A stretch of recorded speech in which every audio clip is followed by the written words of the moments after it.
అబ్రహాము నమ్మిన దేవుడా,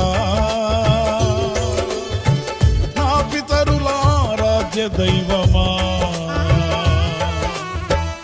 ఇశ్రాయేలు కాపరి బహు గొప్ప నేర్పరి, నీకు సాటి ఎవరు యేసయ్యా.